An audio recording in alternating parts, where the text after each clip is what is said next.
People often say that diversity is our strength and that it's harder for whites to be racist against blacks if they work with them.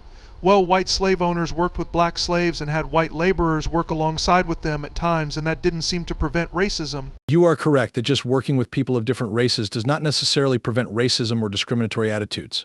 The idea of diversity being a strength is based on the notion that people of different backgrounds and experiences bring different perspectives and skills to the table, which can lead to greater creativity, innovation, and problem-solving abilities.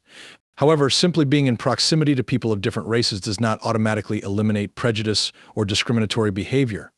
Racism and other forms of discrimination are complex issues that are influenced by a variety of factors, including individual beliefs and attitudes, societal norms and values, and structural inequalities. In the case of slavery, while it is true that some white slave owners may have worked alongside their black slaves, the power dynamics and social structures of slavery reinforced the idea that black people were inferior and meant to be subjugated. The fact that white laborers may have worked alongside black slaves in some situations does not negate the systemic racism and exploitation that were inherent to the institution of slavery. It seems more honest to say overcoming the difficulties that diversity comes with is our strength. That is a valid perspective. Diversity can bring a range of different perspectives and experiences, which can be valuable in many settings.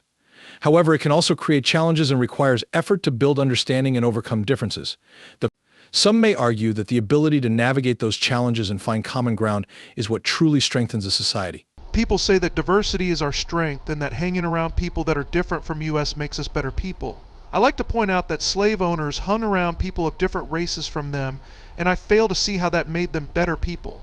While it is true that diversity can bring different perspectives and ideas to the table, it is not enough on its own to make individuals better people. Slave owners in the past often used diversity to justify their actions and perpetuate their power over others, rather than using it to foster empathy and understanding. In fact, simply being around people who are different from us does not necessarily make us more tolerant or accepting. It is important to actively seek out diverse perspectives and engage in meaningful dialogue and education to truly appreciate and understand different cultures and experiences. This requires an open mind and a willingness to challenge one's own beliefs and biases. Well, it is also important to know that not all people in a racial group think alike. Yes, that's a very important point. It's important to avoid making broad generalizations about any racial or ethnic group, as individuals within those groups can have a wide range of beliefs, experiences, and perspectives. Stereotyping individuals based on their race or ethnicity can lead to harmful biases and discrimination. It's important to approach people as individuals and get to know them based on their own unique qualities, rather than making assumptions based on their race or ethnicity.